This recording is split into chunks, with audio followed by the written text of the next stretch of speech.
തേച്ചു പീഡിപ്പിക്കാൻ പൂഴി വേണ്ട, തേച്ചു മിനുക്കാനും പൂഴി വേണ്ട. ഏറ്റവും ആധുനികമായ മെഷീനറിയിൽ ഹൈബ്രിഡ് വാഷ് ചെയ്ത ജിയോ സാൻഡും ജിയോ മിക്സ് കോൺക്രീറ്റും. CPIM പാനൂർ ഏരിയ സമ്മേളനത്തിന് ഉജ്ജ്വലമായ തുടക്കം. താഴേച്ചമ്പാട് പുതുക്കുടി പുഷ്പൻ നഗറിൽ മുതിർന്ന പാർട്ടി നേതാവ് M സുധാകരൻ പതാക ഉയർത്തി. പ്രതിനിധി സമ്മേളനം വത്സൻ പനോളി ഉദ്ഘാടനം ചെയ്തു.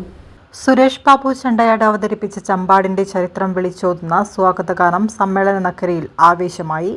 സംഘാടക സമിതി ചെയർമാൻ KK പവിത്രൻ സ്വാഗതം പറഞ്ഞു. VK രാഗേഷ് രക്തസാക്ഷി പ്രമേയവും N അനിൽകുമാർ അനുശോചന പ്രമേയവും അവതരിപ്പിച്ചു. സംസ്ഥാന കമ്മിറ്റി അംഗം വത്സൻ പനോളി ഉദ്ഘാടനം ചെയ്തു. KK Sudheer Kumar, K Sreeja, PS Sanjeer, PP Jabir എന്നിവരുൾപ്പെടുന്ന പ്രസിഡിയം സമ്മേളനം നിയന്ത്രിച്ചു. സംസ്ഥാന കമ്മിറ്റി അംഗം P ജയരാജൻ, ജില്ലാ സെക്രട്ടേറിയറ്റ് അംഗങ്ങളായ കാരായി രാജൻ, P ഹരീന്ദ്രൻ, M സുരേന്ദ്രൻ, ജില്ലാ കമ്മിറ്റി അംഗങ്ങളായ KK പവിത്രൻ, K ലീല എന്നിവരും സമ്മേളനത്തിൽ പങ്കെടുത്തു. 16 ലോക്കലുകളിൽ നിന്നായി തിരഞ്ഞെടുത്ത 150 പേരും 21 ഏരിയ കമ്മിറ്റി അംഗങ്ങളും ഉൾപ്പെടെ 171 പ്രതിനിധികളാണ് സമ്മേളനത്തിൽ പങ്കെടുക്കുന്നത്. സമ്മേളന സുവനീർ ഏരിയയിലെ മുതിർന്ന നേതാവ് AV ബാലന് കൈമാറി. P ജയരാജൻ പ്രകാശിപ്പിച്ചു. ആകെ BJPയോടൊപ്പം നിർത്തുക എന്നുള്ള നിലപാട് കേരളത്തിൽ വളരെ ശക്തമായി BJP കഴിഞ്ഞ ലോക്സഭാ തെരഞ്ഞെടുപ്പിൽ ഉപയോഗിക്കുകയുണ്ടായി. ഇപ്പോഴത് തുടർന്നു വരികയാണ്. ഇക്കഴിഞ്ഞ ചേലക്കര, പാലക്കാട്, വയനാട് തെരഞ്ഞെടുപ്പുകളിലെല്ലാം ഇത് ശക്തമായി നിലനിൽക്കുന്നതായി കാണുന്നു.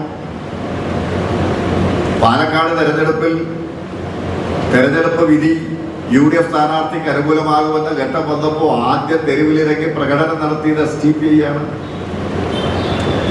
അപ്പോൾ കേരളത്തിലെ UDF എന്നുള്ളത് തീവ്ര വലതുപക്ഷ രാഷ്ട്രീയ നിലപാട് സ്വീകരിക്കുന്ന മുസ്ലിം തീവ്രവാദ സംഘടനകൾ കൂടി ഉൾപ്പെടുന്ന ഒരു മുന്നണിയായി കേരളത്തിൽ UDF മാറിയിരിക്കുകയാണ്. അപ്പോൾ ഇത്തരമൊരു സാഹചര്യത്തിൽ കേരളത്തിലെ ഈ തീവ്ര രാഷ്ട്രീയ നിലപാട് സ്വീകരിക്കുന്ന RSS ഉയർത്തുന്ന വർഗീയതയുടെ രാഷ്ട്രീയത്തോടൊപ്പം മുസ്ലിം തീവ്രവാദ പ്രസ്ഥാനത്തിനെതിരായും അതിശക്തമായിട്ടുള്ള പ്രചാരവേലയും ഇടപെടലുകളും നമ്മുടെ രാജ്യത്ത് തുടരേണ്ടതായിട്ടുണ്ട്.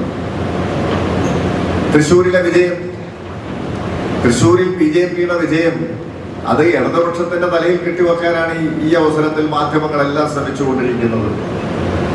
ഇക്കഴിഞ്ഞ ദിവസം പാലക്കാട് റിസൾട്ടിനെ തുടർന്ന് മുഖ്യമന്ത്രിയും സംസ്ഥാന സെക്രട്ടറിയും നടത്തിയ പ്രതികരണത്തിന്റെ ഭാഗമായി മനോരമയാണ് അതിന് കൗണ്ടർ പറഞ്ഞത്. SDPയുമായി UDFന് മാത്രമല്ല LDFനും ബന്ധമുണ്ട്. ചില പഞ്ചായത്തിൽ ഇപ്പോഴും അവരാണ് SDPI ചേർന്നാണ് ഭരിക്കുന്നത്. തികച്ചും അസംബന്ധവും അസത്യവുമായിട്ടുള്ള കാര്യമാണത് എന്ന് ഇന്ന് പത്രങ്ങൾ ദേശാഭിമാനി വ്യക്തമാക്കിയിട്ടുണ്ട്. അതിനെതിരായി മനോരമയ്ക്കെതിരായിട്ട് പാർട്ടി സെക്രട്ടറി കേസ് കൊടുക്കുകയാണ്.